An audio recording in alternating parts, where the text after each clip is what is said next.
17 апрелге карата күндүн маанилүү жаңылыктары менен тааныштырабыз. Саламатсыздарбы?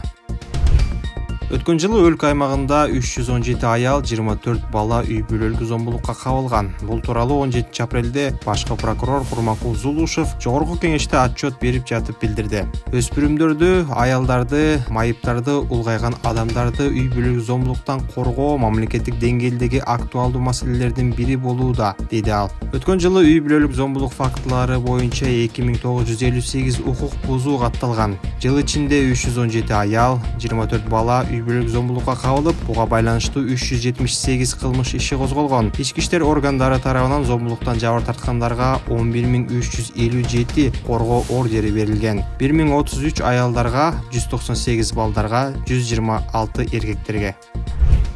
Депутат Шарапаткан Маджитова прокуратура органдары балдарды зордуктоо жана өлтүрүү үчүн эң жогорку жаза бериши керек деп билдирди. Анын айтымында Кыргызстанда дагы Казакстандыкындай эле зомбулукка каршы мыйзам кабыл алынышы керек. Жакында эле ал жакта экс-министр Кубандык Бишимбаев аялы Салтанат Нукенованы сабап өлтүрүп салган экен. Бир ай болду, ачык сот жыйыны болуп жатат. Казакстан мына ушунун негизинде мыйзам кабыл алды. Салтанаттын мыйзамы деп аталып калды. Эми эгер адамга кол көтөрүп, кымындай эле көк ала так болсо, кылмыш ишин козгошот. Бизге да ошондой мыйзам керек, жазаны күчөтүш үчүн, деди Маджитова. Казакстанда аялын өлтүрүүгө айыпталып жаткан экс-министр Кубандык Бишимбаевдин чуулгандуу сотунун шартында ортокмокту криминалдаштырган. Ошондой эле үй бүлөлүк жана балдарга зомбулук үчүн жазаны күчөткөн мыйзам кабыл алынган. Орусиянын Шереметьево аэропортунда паспорттук текшерүүдөн түрдүү себептер менен өтө албай калган 20 кыргыз жараны тууралуу өлкө тышкы иштер министрлиги басма сөз кызматына таянып азаттык жазды. Маалыматта мекендештердин айланасындагы кырдаалга тышкы иштер министрлиги Орусиядагы элчилик менен бирге көз салып жатканы, аэропорттогу жарандар тамак аш менен камсыз болгону айтылат. Учурда аларды жакынкы каттамдар менен Кыргызстанга жиберүү маселеси каралып жатат, деп кошумчалайт ТИМдин басма сөз кызматы. Мекеменин 1 апрелдеги маалыматы боюнча акыркы убактарда 69 кыргыз жараны түрдүү себептер менен Орусияга киргизилген эмес. Москвадагы Крокус Сити холлдогу теракттан кийин тышкы иштер министрлиги зарыл иши болбогон кыргызстандыктарды Орусияга баруудан убактылуу карманып турууга чакырган. Башкы прокуратура Ататүрк паркынын чек арасын мыйзамдуулугун текшерет. Бул тууралуу жогорку кеңеште 2023 жылдын жыйынтыгы боюнча отчет берип жаткан башкы прокурор Курманкул Зулушев билдирди. Анын айтымында прокуратура мэриядан кат алгандан кийин текшерүүгө киришет. Сот аркылуу чечиле турган жагдайлар көп. Ал Бишкек мэри Айбек Жунушалиев өз пикирин айтты. Эми ишин алдыда көрөбүз, деди Зулушев. Буга чейин кала мэри Ататүрк паркынын аймагындагы мыйзамсыз курулган үйлөр сүрдүрүлөрүн билдирген. Анын айтымында парк мурда жергиликтүү өз алдынча башкаруу органдары тарабынан берилип кеткен 43 гектар жер муниципалдык менчикке кайтарылат. Мэриянын токтомуна ылайык парктын аймагы 1992 жылы Бишкек шаардык администрациясынын токтому менен бекитилген чек арасына кайтарылат. Ал 107 гектар. УКМК 15 апрель күнү Бишкек шаарынын Ленин райондук ички иштер бөлүмүнүн тергөөчүсү пара талап кылууга шектелип кармалганын маалымдады. Маалыматта шектүү кылмыш иши боюнча маселени оң жакка чечүү үчүн айыпталуучу тараптан 180 000 сом акча талап кылганы айтылат. Аны менен катар пара опуз алууду айыпталуучуга коюлган берененин татаалына алмаштырам деген коркутуу болгону баса белгиленет. Атайын кызмат кармалган тергөөчү УКМКнын убактылуу кармоочу жайына киргизилип, тергөө уланып жатканы кошумчалады.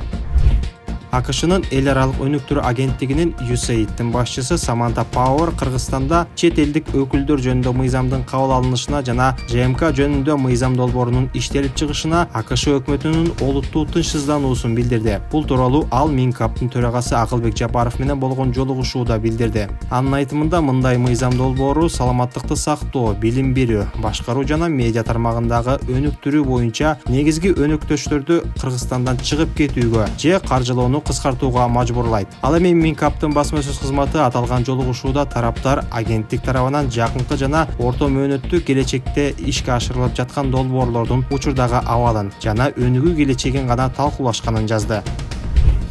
Банецкий лабораториясы монополияга каршы жөнгө салуу кызмат тарабынан айтылган маалыматтар чындыкка дал келбестигин жана күнөөсүздүк презумпциясын бузаарын билдирди. Лабораториянын айтымында 2020 жылы алар мамлекеттин чукул арада COVID-19га ПЦР тестирлөө боюнча кошумча лаборатория уюштуруу керек деген өтүнүчүнө биринчилерден болуп кол сунган. ПЦР тестке калктын талабынын кескин өсүшү пандемияга жана өлкөдөн сыртка чыккан жарандарга мындай тесттин милдеттүү түрдө талап кылынгандыгына байланыштуу болгон. Бирок ал жагдайдын антимонополия кызматы өзүнүн чечимине монополиялык жогорку бааларды койгон деп далилдөөгө аракет кылгандай. Биздин компанияга эч кандай тиешеси жок деп билдирди лаборатория. Ишкана антимонополия кызматынын буга чейинки билдирүүсүн популисттик. Ал коомчулукта компаниянын ишмердүүлүгүнө карата терс пикир жаратуу максатын көздөйт. Ошондой эле лабораториянын өзүнүн мыйзамдуу кызыкчылыктарын коргоо үчүн сотко кайрылуу укугунан ажыратууга аракет кылууда деп эсептейт. 16 апрелде монополияга каршы жөнгө салуу кызматы лаборатория COVID-19 учурунда үстүмдүк абалын пайдаланып коронавирусту аныктоочу тест жүргүзүү кызматынын баасын кескин көтөрүп жибергенин билдирип, лабораторияга 423 миллион сом айып салууну чечкен. Кыргызстанда TikTok соц тармагы 18 апрелден тарта бөгөттөлөт. Бул тууралуу санариптик өнүктүрүү министрлиги билдирди. Буга чейин жергиликтүү маалымат каражаттары өлкөдөгү интернет провайдерлерге министрликке караштуу байланыш тармагын жөнгө салуу жана көзөмөлдөө кызматынан Кыргызстандын аймагында TikTokко кирүүнү чектөө жөнүндө кат келгенин жазышкан. Санариптик өнүктүрүү министрлиги бул чаралар УКМКнын катынын негизинде көрүлүп жатканын билдирди. Мындай чечим чыгарууга TikTok тарабынан балдардын ден соолугуна, психикасына, руханий жана адеп ахлагына зыян келтирүүнү алдын алуу боюнча чаралар жөнүндө мыйзамда каралган шарттар сакталбаганы себеп болгон. Мыйзамда кандай маалыматтар балдардын саламаттыгына, өнүгүүсүнө терс таасирин тийгизери аныкталып көрсөтүлгөн деп айтылат билдирүүдө. Спорт жаңылыктарына токтолсок, Бишкекте Азия чемпионаты аяктап, кыргыз балбандары 14 медаль жеңди. Кыргыз балбандары 15-16 апрель күндөрү Бишкекте өткөн Азия чемпионатында 4 алтын, 3 күмүш жана 7 коло медаль утушту. Алтын медальдарга Айсулуу Тыныбекова, Жоломон Шаршембеков, Айпери Медет кызы жана Тайырбек Жумашбек уулу ээ болду. Экинчи орунду багынтып, күмүш медальдарды Акжол Махмудов, Аял Лазарев жана Раззак Бейшекеев тагынды. Ал эми коло медальдарды Улукбек Жолдошбеков, Алибек Осмонов, Аруке Кадырбек кызы, Гүлнура Таштанбекова, Улан Муратбек уулу, Бекзат Орункул уулу жана Эрлан Манатбеков багынтышты.